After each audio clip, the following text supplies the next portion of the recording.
I just finished up the process of processing black walnuts this fall for our winter use. Got 100 to 150 pounds of nuts with about 6 hours of total work.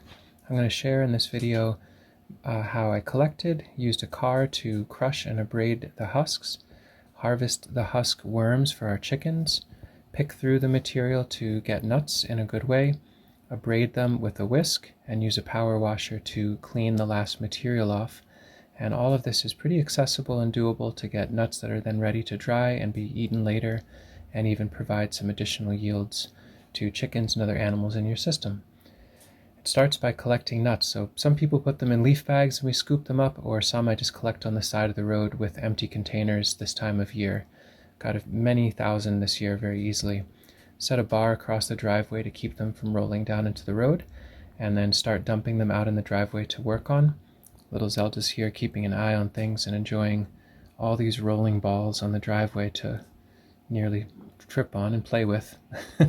And she enjoys seeing herself being filmed too. So basically fill the driveway working area with all of these nuts that have been collected. Some are fresh and green, some are old and black, but we can work with all of them in the same way. So basically putting everything in the same working area. This is a great time to have a group of friends to stomp on them and enjoy the process, but this year I wanted to see how it would look to do it on my own, and it wasn't that big a deal. Once I have them all laid out, I can use our small car to drive over them, and that crushes and abrades the husks. It doesn't crack the shells, although our car has really high PSI tires, and it did break some, but that's fine, we can send that to the chickens. But this basically squishes the husks and releases the nut and shell that are inside from this fleshy husk material. You can drive back and forth a few times. You can have somebody using a snow shovel or a shop broom to move the material around. Basically squishing them one time allows you to pick the nuts out of the husk without a whole lot of fuss. Makes it a little easier.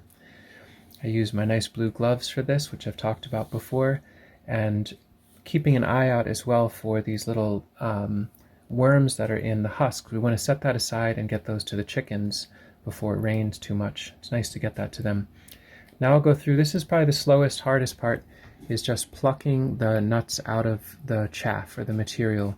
So I'm just basically going for the nuts in their shell and throwing them in this milk crate. I'll throw husks that need to be squished back into the middle so they can get another pass. You could have many people helping on a day like this to pick through this. But it's really nice to take those shells and throw them in the milk crate and start accumulating them and leaving these dry husks with the worms in them off to the side. That's a very high yield for our composting system and for our chickens, so we really want to respect and conserve that, and we don't want to get that super wet because then it's very mucky to work with. So I'll just pick through as many of these nuts in shell as possible and then squish them again. You can see I set all the material off to the side that needs to be taken away, and the nuts in the middle that still need to be processed stay in the middle.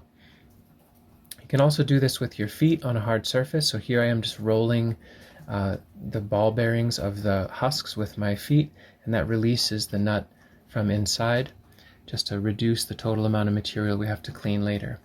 I'm in the home stretch here, and I've got the remaining nuts in the middle. You can see with the feet, you can just basically go around and do a ring, and then you go through and pick the nuts out of that. This is maybe an optional step, but it really reduces the amount of material you have to wash later by just collecting the nuts. All in all, this was a few hours of decent amount of labor, and now we have a bunch of crates set aside that are ready for final abrading and washing. The chickens watch this whole process with rapt attention, so we make sure to get them the husks next. This is before it gets too wet, and we use a snow shovel to scrape them off the driveway. Once we dump this in, the hens will pick through every last fleck of this to get all the worms that were in the husks. Very nourishing treat for them. And there's tons of minerals and vitamins within these husks. And after a winter of breakdown, I've never seen there be issues with juglone or any other toxicity from the black walnuts in our soils. So it's actually a great compost amendment too. Now I'm going to use a heavy-duty drill with a paint mixer or a cement mixer attached, and some rainwater and the nuts in the bottom of a metal garbage can, just to braid them for a little while. They smack into each other over and over again. This will shake loose any last remaining husks or debris that needs to come off. It's a little bit time consuming, but it's not too big a deal.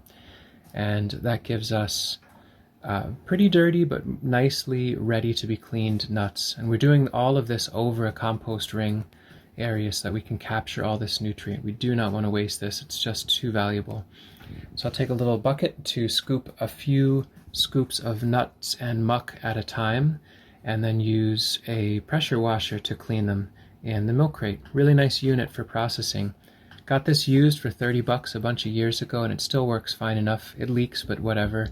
And this does a great job of rinsing them off, kind of abrading the last bits. You could use a garden hose too if that's what you had.